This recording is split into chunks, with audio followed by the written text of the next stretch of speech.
32 years cleaning up other people's secrets on the night shift, and she never thought one rainy evening would turn her from invisible to indispensable. But when she found that lost man in the garden, she had no idea she was about to discover the true meaning of power. Margaret's hands trembled as she held the phone, the voice on the other end speaking words that couldn't possibly be real. "Mrs. Thompson, this is James Crawford, the man you helped last Tuesday night. I'd like to offer you the position of general manager at the Grandview Hotel." The mop clattered to the floor as she sank into the storage room chair, her heart hammering against her ribs like a caged bird desperate to escape.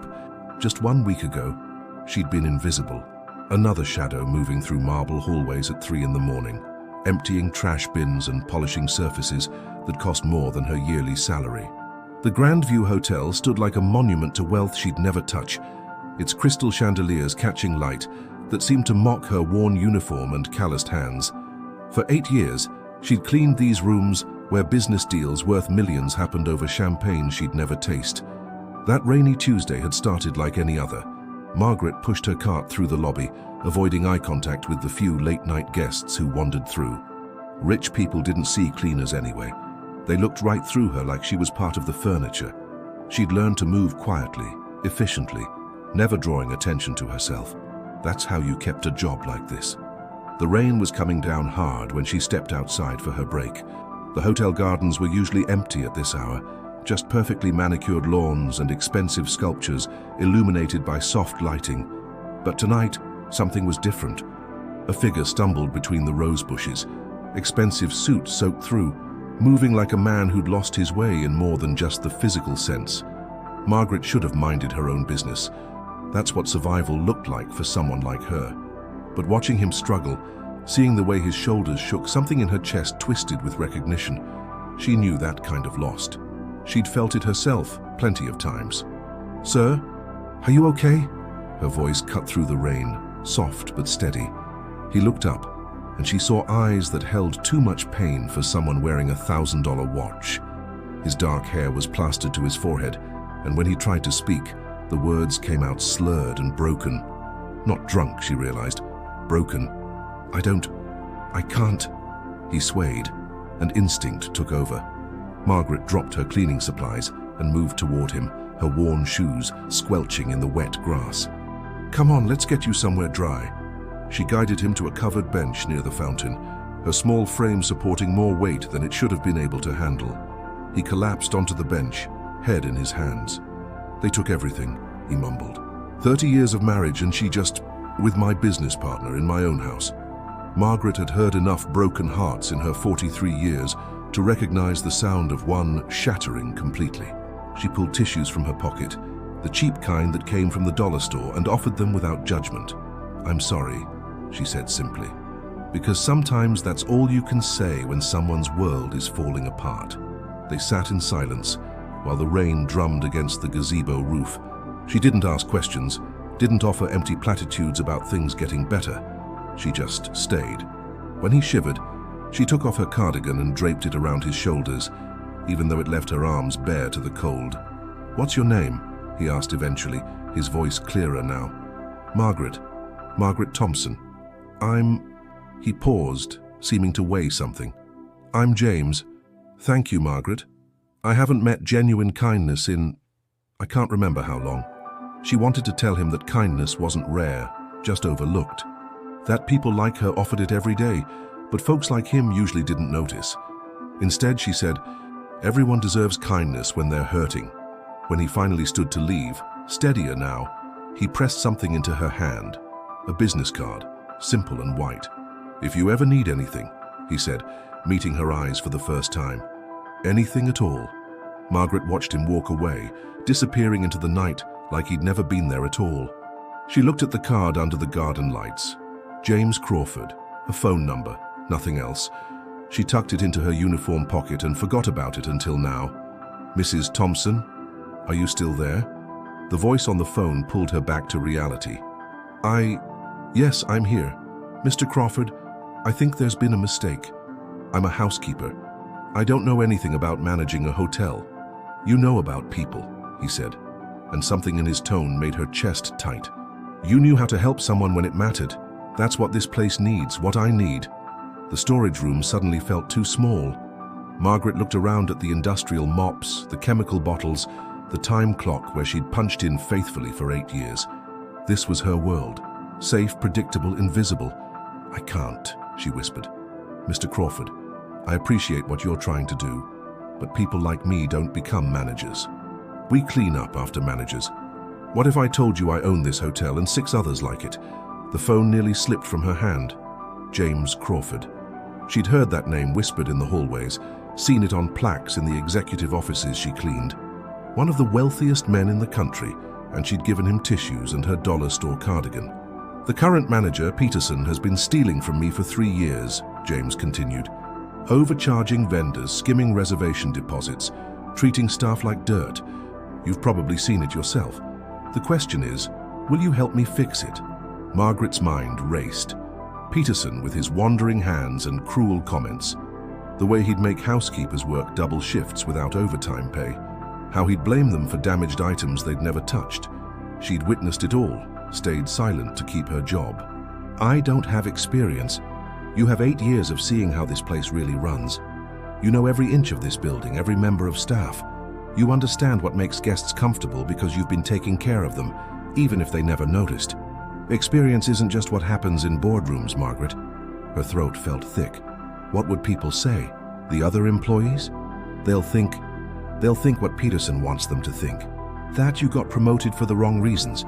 But we'll know the truth, won't we? And eventually so will they. Margaret closed her eyes, thinking of her mother's medical bills stacking up on the kitchen table. Her son, David, struggling through community college while working nights at a gas station. Her daughter, Lisa, so smart but talking about dropping out because they couldn't afford university. When would you need an answer? Now. Peterson's in my office as we speak, and after what I discovered this morning about his latest scheme, he won't be there much longer. I need someone I can trust in that position by tomorrow morning. Someone who cares more about people than profit margins. The silence stretched between them. Margaret could hear her heartbeat in her ears, loud as thunder.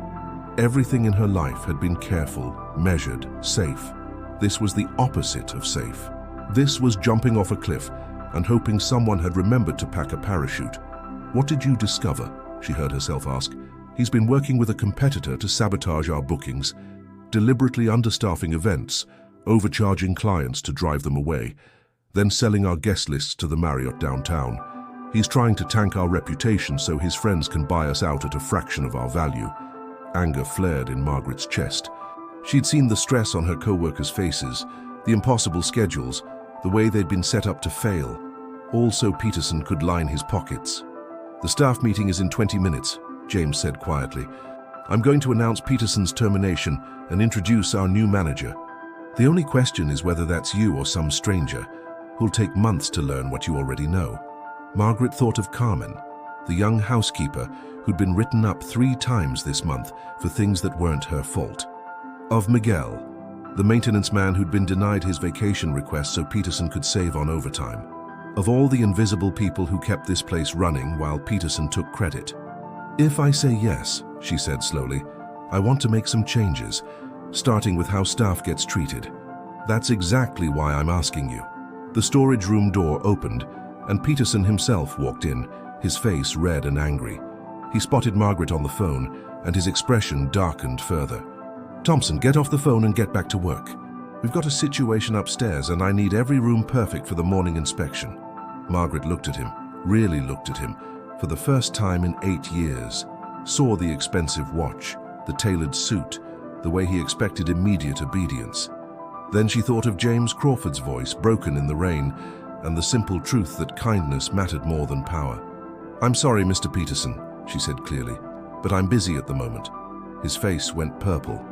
You're fired, Thompson. Pack your things and get out. Margaret smiled, surprising herself with how calm she felt. Actually, Mr. Peterson, I think you should take that up with Mr. Crawford. He's the one I'm speaking with. She held out the phone, watching Peterson's face cycle through confusion, recognition, and terror in the space of 3 seconds. But what Peterson didn't know, what Margaret was only beginning to understand herself, was that James Crawford had been planning this moment for much longer than 1 week. And the real reason he'd chosen her was about to turn everything she thought she knew about that rainy night completely upside down. The phone trembled in Peterson's hand as James Crawford's voice came through crystal clear. "You're relieved of your duties. Effective immediately. Security will escort you out." Margaret watched Peterson's face crumble, but she felt no satisfaction, only a strange hollowness in her chest, like she was watching her old life die in real time. Within minutes, 2 security guards appeared, and Peterson was gone, taking his threats and his cruelty with him. "Margaret?" James's voice was gentle through the phone. "The staff meeting is about to begin. Are you ready?" She looked down at her uniform, stained with cleaning chemicals and worn thin at the elbows. "I can't face them like this. They'll never respect someone who looks like someone who knows what real work looks like. Margaret, don't hide who you are. That's your strength, not your weakness." The conference room fell silent when she walked in.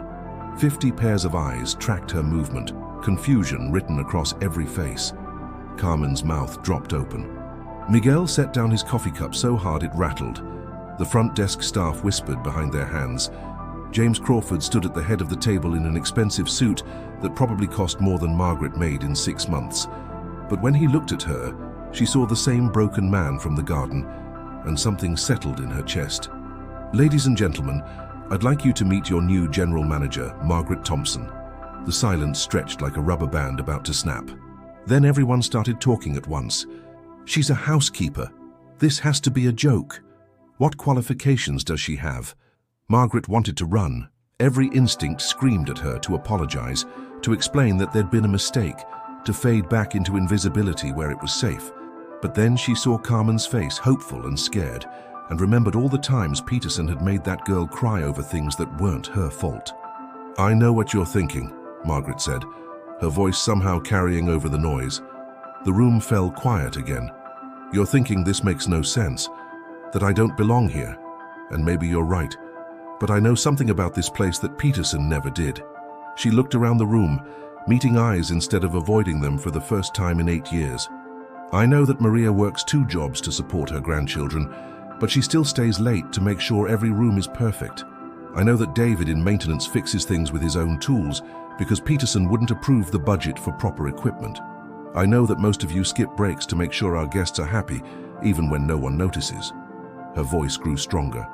"I've been watching all of you be amazing at your jobs, despite having a manager who treated you like dirt. So maybe I don't have an MBA, but I know what this place could be if we actually worked together instead of against each other." Carmen raised her hand tentatively. "What about the rumors? People are saying you and Mr. Crawford—" Heat flooded Margaret's face. "What people are saying isn't true, but I understand why you'd think that. It's easier to believe I got here through scandal than through, I don't know, worth." She looked at James, who nodded encouragingly. "Mr. Crawford offered me this position because of something that happened last week. Something that had nothing to do with romance, and everything to do with basic human decency. If you give me a chance to prove myself, I'll tell you that story someday." "What about our jobs?" Miguel asked. "Peterson fired half the maintenance team last month. Are you going to bring them back?" "That's my first priority," Margaret said. "Mr. Crawford, we need to rehire everyone Peterson let go for budget reasons. This place is falling apart because we don't have enough people to maintain it properly." James smiled. "Done. What else?" "Overtime pay, proper equipment, and no more of this garbage where housekeeping gets blamed for damage they didn't cause." She thought of all the times she'd been docked pay for mysterious stains and broken items. "If something's damaged, we investigate fairly before anyone gets punished." The energy in the room shifted. Margaret could feel it like electricity in the air. Hope, maybe, or at least curiosity. "I'll need help," Margaret continued. "I don't know about budgets and profit margins and all that business stuff, but I know about people and I know about service. If we can figure out the rest together, maybe we can make this place something special." The meeting ended with cautious optimism and a lot of questions Margaret couldn't answer yet. But as people filed out, Carmen lingered behind. "Mrs. Thompson, I just wanted to say thank you for standing up for us." Margaret's throat tightened. "We're going to stand up for each other from now on, okay?" The next few days blurred together in a chaos of learning. James assigned her a business consultant, a sharp woman named Rebecca, who spoke in acronyms and moved through spreadsheets like a surgeon. Margaret felt stupid asking what seemed like basic questions, but Rebecca was patient in a way that reminded her why she'd liked school before life got complicated. "Your instincts are good," Rebecca said on Thursday afternoon, looking over Margaret's notes from employee interviews. "You've identified the real problems Peterson was hiding. Low morale, high turnover, maintenance issues that are costing thousands in emergency repairs. The numbers don't lie." Margaret studied the charts spread across her new desk. Her new office still felt foreign, with its leather chairs and view of the gardens where she'd met James. "But can we fix it? Or am I just going to run this place into the ground?" "That depends. Are you willing to make hard decisions? Because some of Peterson's people are still here, and they're not going to like the changes you're planning." As if summoned by her words, Sandra from front desk appeared in the doorway. Margaret had always found her intimidating, with her perfect makeup and condescending smile. "Margaret, we need to talk about the Williamson wedding this weekend. They're our biggest event of the year, and frankly, I don't think you understand the level of service they expect." Rebecca gathered her papers. "I'll let you handle this," she murmured, but her expression suggested Margaret was about to walk into a minefield. Sandra settled into the chair across from Margaret's desk like she owned it. The Williamsons specifically requested Peterson handle their event personally. Now they're stuck with, well, someone with no experience in luxury hospitality. "I've been taking care of luxury guests for 8 years, Margaret said carefully, "just not from behind a desk. Cleaning rooms isn't the same as coordinating a $50,000 wedding, Margaret. These people know important people. One bad review and our reputation is ruined." Margaret felt the familiar urge to apologize, to agree that she wasn't qualified. But then she thought of all the weddings she'd cleaned up after, the disasters she'd helped fix behind the scenes, while Peterson took credit. "What exactly are you suggesting, Sandra?" "Let me handle the Williamson wedding. You can observe, learn how it's really done. Then maybe in a few months you'll be ready to take on something this important." The condescension in Sandra's voice made Margaret's jaw clench. "I appreciate the offer, but the Williamsons hired the Grandview Hotel, not Peterson specifically. We're going to give them the best wedding we can, and I'm going to be the one coordinating it." Sandra's smile turned icy. "I hope you know what you're doing, Margaret, because when this goes wrong, and it will go wrong, Mr. Crawford is going to realize what a mistake he made." After Sandra left, Margaret sat in her office feeling like she'd just declared war. Maybe she had. She pulled out the wedding file, her heart sinking as she saw the complexity of the event. 300 guests, custom menu, live orchestra, flowers flown in from Ecuador. Every detail had to be perfect, and she had 4 days to make sure it happened. She was still staring at the file when her phone rang. "Mom?" David's voice was strained. "Grandma fell again. We're at the hospital." Margaret's world tilted. "Is she okay?" "I'm coming right now. She's conscious, but they want to keep her for observation. Mom, the insurance, they're saying this might not be covered because she didn't go to her primary doctor first." Margaret closed her eyes, calculating rapidly. The hospital bills would eat through her savings even with her new salary, but that wasn't the point. Her mother needed her. "I'll be there in 20 minutes. Don't worry about the money right now." She was grabbing her purse when James appeared in her doorway. "Everything okay? You look like you've seen a ghost." "My mother's in the hospital. I have to go, but the Williamson wedding..." "The wedding will wait. Family comes first." Margaret felt tears prick her eyes. "James, I can't afford to mess this up. Sandra's already questioning whether I can handle it, and if something goes wrong while I'm not here, then we'll deal with it together. Go take care of your mother." At the hospital, Margaret found her mother looking small and fragile in the bed, David hovering nearby with dark circles under his eyes. Her mother's face lit up when she saw her. "Margaret, honey, don't look so worried. I just lost my balance getting out of the shower." But Margaret could see the fear in her mother's eyes, the way her hands shook slightly. At 78, every fall was dangerous, and they all knew it. "The doctor wants to run some tests," David said quietly. "Check for underlying causes, but Mom, they're talking about maybe she shouldn't be living alone anymore." Margaret's chest tightened. Her mother's independence was everything to her. The little house where Margaret had grown up, where her father's presence still lingered in the garden he'd planted, and the workshop he'd built. Taking that away would break her mother's heart. "We'll figure it out," Margaret said, taking her mother's hand. "Whatever we need to do."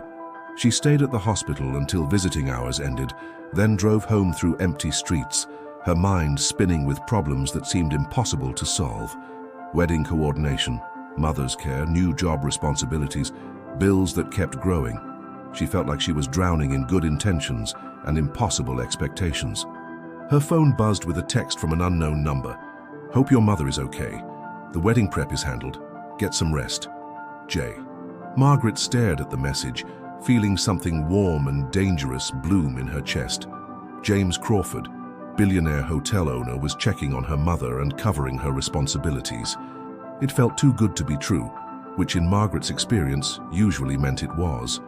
The next morning, she arrived at work to find the wedding preparations in full swing. The ballroom was being transformed with white roses and fairy lights. The kitchen staff was prepping the custom menu, and everything seemed to be running smoothly. Too smoothly. "How's your mother?" James asked, appearing beside her as she watched the organized chaos. "Better. They're keeping her another day for tests, but the doctor thinks she just lost her balance. No underlying issues." Margaret looked around the ballroom. "You didn't have to do this. I should have been here. You were where you needed to be. That's what good managers do. They prioritize what matters most." Something in his tone made her look at him more carefully. "James, can I ask you something? Why me? Really? I mean, there had to be other options, people with actual experience." He was quiet for a long moment, watching the wedding preparations. "Because you stayed. That night in the garden, you could have walked away. You could have called security or just ignored me, but you stayed with a stranger who was falling apart, and you didn't ask for anything in return. That's just basic human decency. Is it? When was the last time someone showed you that kind of kindness without expecting something back?" Margaret thought about it, surprised to realize she couldn't remember. But running a hotel isn't the same as sitting with someone in the rain, isn't it? Both require seeing what people need and caring enough to provide it. Before Margaret could respond, Sandra appeared, looking flustered. "Margaret, we have a problem. The flowers from Ecuador are stuck in customs, and the Williamsons specifically requested those orchids for the bride's bouquet. The wedding is tomorrow." Margaret felt panic rise in her throat. This was exactly what Sandra had predicted. Disaster on her watch. But as she looked around the ballroom, seeing the staff members who'd been working so hard, she realized something important. She wasn't handling this crisis alone anymore. And maybe that was the real difference between being a housekeeper and being a manager. Not the knowledge or experience, but the team willing to help solve problems together. "Okay," she said, surprising herself with how calm she sounded. "Let's figure this out. Who do we know with connections to local flower suppliers?" But even as they brainstormed solutions, Margaret couldn't shake the feeling that this crisis was just the beginning.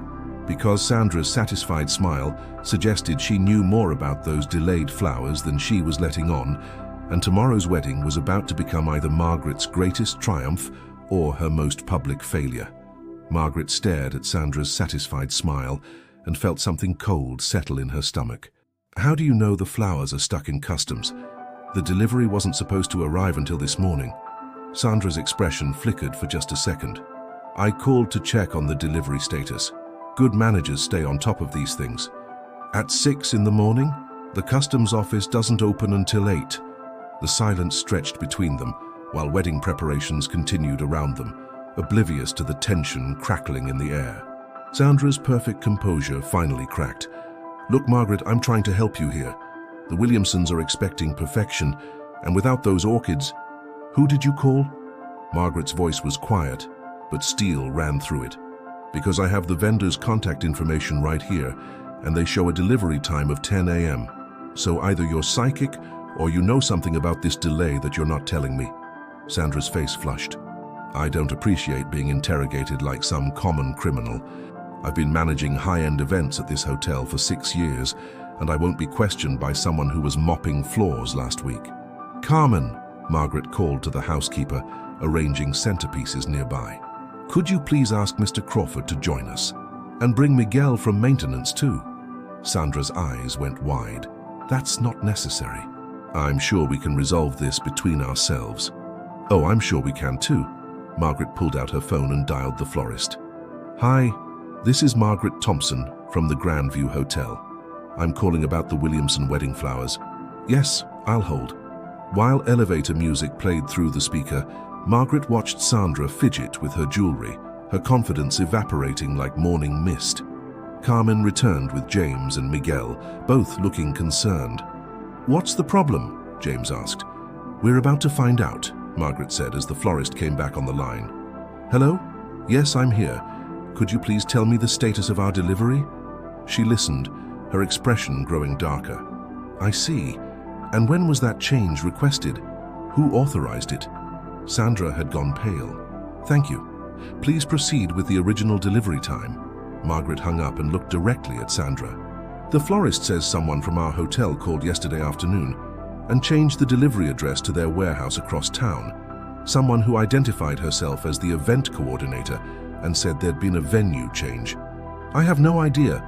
"Miguel," Margaret interrupted. "Yesterday afternoon, did you see Sandra use the phone in the lobby around 3 o'clock? Miguel nodded slowly. "Yeah, she was there for maybe 20 minutes. Seemed upset about something." James stepped closer to Sandra, and his presence seemed to fill the room. "I think you better start explaining yourself." Sandra's composure crumbled completely. "This is ridiculous. You're all ganging up on me because you can't accept that Margaret isn't qualified for this job.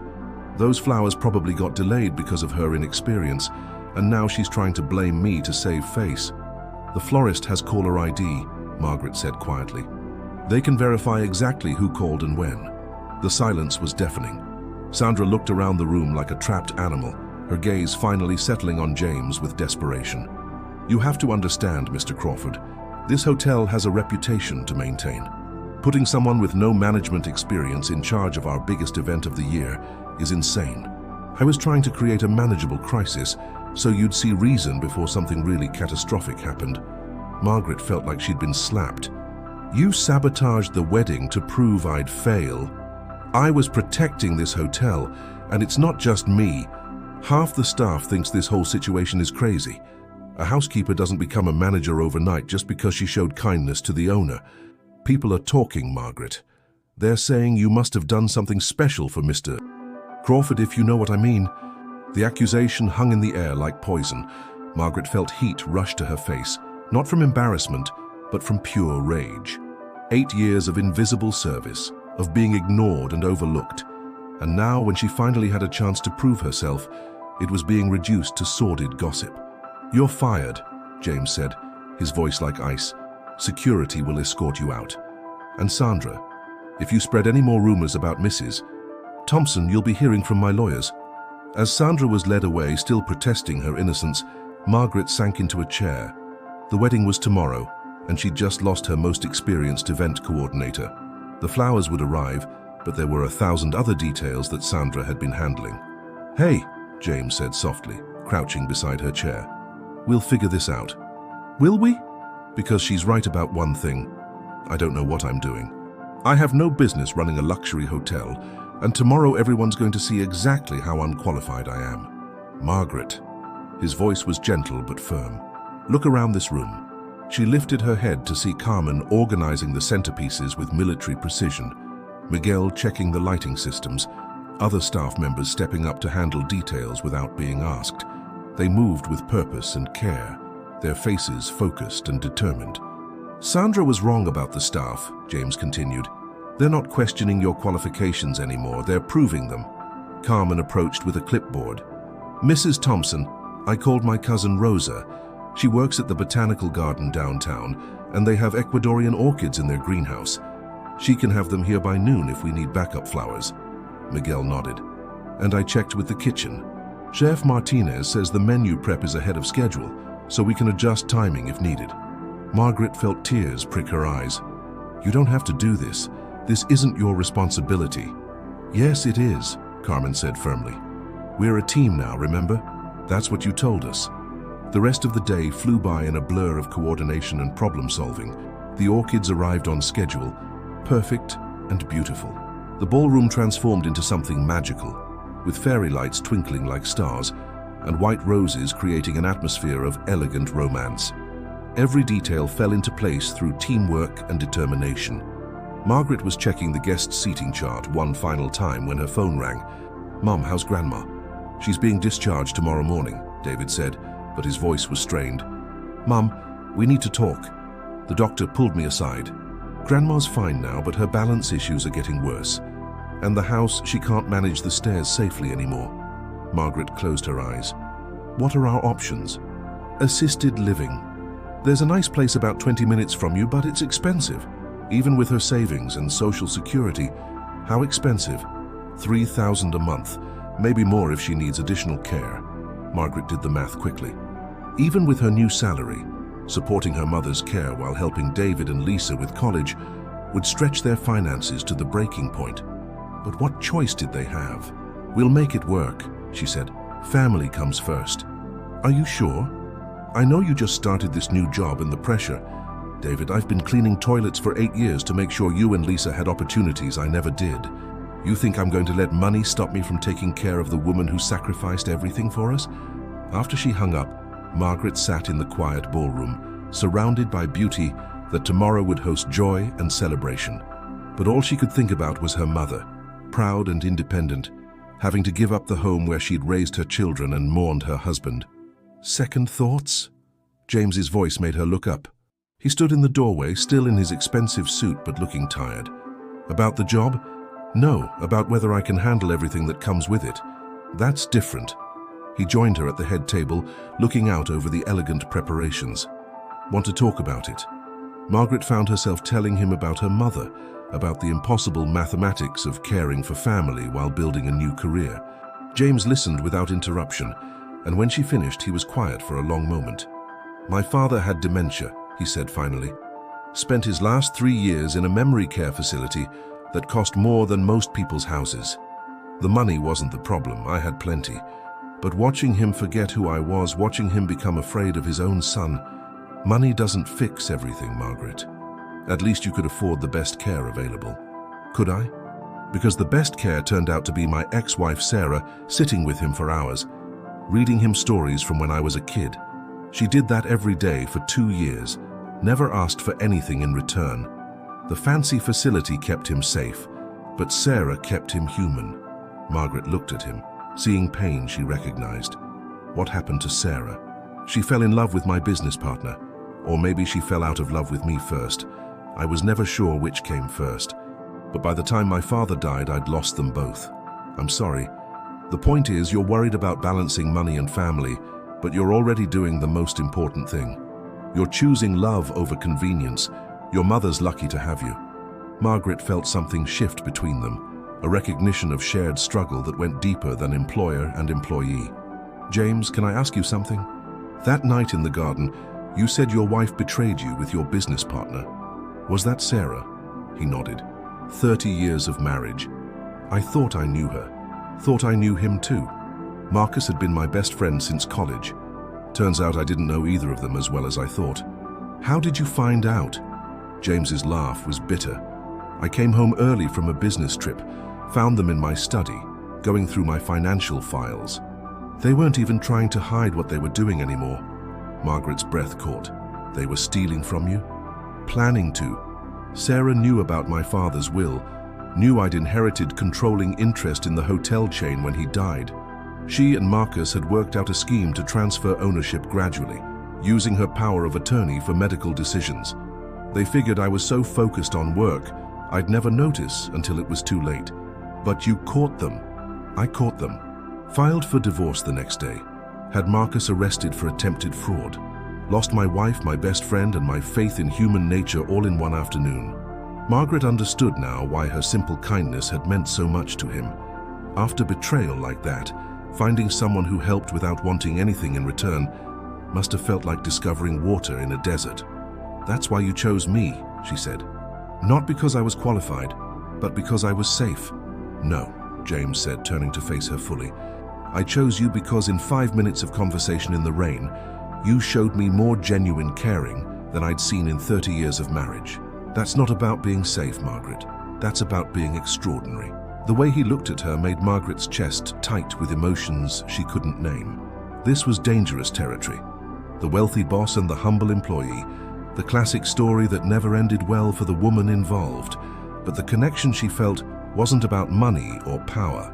It was about two people who'd been hurt by life, finding recognition in each other's eyes. I should go, she said, standing up quickly. Big day tomorrow. Margaret. His voice stopped her at the door. Whatever happens tomorrow, whatever challenges come after, you're not facing them alone anymore. The wedding day dawned clear and perfect. Margaret arrived at the hotel before sunrise, her heart hammering with nervous energy. The next 12 hours would determine whether her leap of faith had been inspired or insane. By 10 a.m., the hotel hummed with controlled chaos. Vendors arrived with flowers, linens, and specialty items. The kitchen staff prepped the elaborate menu. Margaret moved through it all like a conductor orchestrating a symphony, solving problems before they became crises. The bride arrived at noon for photos, and Margaret felt her first moment of pure terror. Victoria Williamson was exactly what she'd expected. Elegant, demanding, and used to perfection. Her mother was worse, examining every detail with the intensity of a military inspector. "The orchids are beautiful," Victoria said, and Margaret exhaled with relief. "But I specifically requested white roses for the altar arrangements. These look pink to me." Margaret's heart stopped. She looked at the altar roses, which did indeed have a subtle pink tinge in the afternoon light streaming through the ballroom windows. "I'll have those replaced immediately," she said, her mind racing. Where could she find white roses on 4 hours' notice? "Don't panic," Carmen whispered as they walked to the service corridor. "I called Rosa this morning just in case. She's standing by with pure white roses." Margaret could have kissed her. "Carmen, you're incredible. I learned from watching you handle Peterson all these years. Always have a backup plan." The ceremony was flawless. 300 guests witnessed Victoria and Jonathan Williamson exchange vows under Margaret's perfectly arranged white roses, with Ecuadorian orchids adding exotic elegance to every table. The reception that followed was a triumph of coordination, with each course arriving precisely on time, and the live orchestra hitting every musical cue. Margaret watched from the sidelines, hardly daring to breathe as the evening unfolded. Every smile from the guests, every compliment to the staff, felt like validation that she belonged here after all. It was nearly midnight when the last guest departed and the final cleanup began. Margaret stood in the ballroom, exhausted but exhilarated, watching her team work together with the efficiency of a professional unit. "Mrs. Thompson." Victoria Williamson appeared beside her, still radiant in her wedding gown. "I wanted to thank you personally. This was everything I dreamed it would be. I'm so glad. You looked beautiful tonight. My mother was skeptical when she heard the hotel had a new manager, but you've exceeded every expectation. We'll definitely be recommending the Grandview for future events." After Victoria left, Margaret felt tears of relief and joy streaming down her face. She'd done it. Against all odds, despite sabotage and self-doubt, she'd managed to pull off the wedding of the year. "Congratulations." James appeared beside her, looking proud, and something else she couldn't quite identify. "We did it," she said, gesturing to the staff still working. "All of us together." "No, Margaret. You did it. You turned a group of individual workers into a team. You saw potential where others saw problems. You proved that leadership isn't about credentials or experience. It's about caring enough to bring out the best in people." She looked at him, this man who'd believed in her when she couldn't believe in herself, and felt her carefully constructed walls beginning to crumble. He wasn't just her boss anymore. He wasn't just a wealthy benefactor who'd rescued her from obscurity. He was James, who'd trusted her with his broken heart in a garden, who'd supported her through every crisis, who looked at her like she was worth believing in. "James," she started to say, but he held up a hand. "Before you say anything, there's something else you need to know about why I really chose you for this job." Margaret's stomach dropped. "What do you mean?" "That night in the garden wasn't an accident, Margaret. I'd been watching you work for months, seeing how you treated people, how you cared about details others ignored. I was already planning to offer you a management position." She stared at him, feeling like the ground was shifting beneath her feet. "You were watching me. I was looking for someone I could trust to help me rebuild this place. Peterson's corruption went deeper than just stealing money. He was destroying the culture, the soul of what made this hotel special. I needed someone who understood what real service looked like. Someone the staff would follow not out of fear but out of respect. So the broken marriage, the betrayal, all of that. All true, every word. But finding you that night wasn't fate, Margaret. It was research. The ballroom suddenly felt cold. Margaret backed away from him, her mind reeling. You used me. You made me think I was helping someone in pain. But you were evaluating me for a job? No. Margaret, it wasn't like that. Yes, I'd been considering you for a position, but that night I really was falling apart. Sarah's betrayal, my father's death, the loneliness, all of that was real. Your kindness saved me from something dark. How can I believe anything you say now? How do I know what's real and what's manipulation? Because I'm telling you the truth now when I could have kept the secret forever. Because I'm risking everything we've built by being honest with you. Margaret felt like she was drowning. The success of the evening, the pride in her achievement, all of it felt tainted now. Had she earned this position through merit, or had she been chosen because she fit some predetermined profile? I need to go, she said, grabbing her purse from behind the registration desk. Margaret, please, don't let this change what we've accomplished together. She stopped at the ballroom entrance, looking back at him one last time. The problem isn't what we've accomplished, James. The problem is, I don't know if any of it was real. As Margaret drove home through empty streets, her phone buzzed with texts from David about their mother's discharge, from Carmen about next week's schedule, from vendors confirming delivery times. Her new life, built on what she'd thought was a foundation of trust and mutual respect, now felt like it was constructed on lies and manipulation. But even as anger and hurt churned in her chest, one question kept surfacing. Did it matter why James had chosen her initially, if she'd proven herself capable? Did the motivation behind an opportunity diminish the value of what she'd accomplished with it? By the time she pulled into her driveway, Margaret had made a decision that would determine not just her future, but the future of everyone who'd come to depend on her leadership. Tomorrow she would return to the Grandview Hotel, and she would have one final conversation with James Crawford that would settle everything between them once and for all.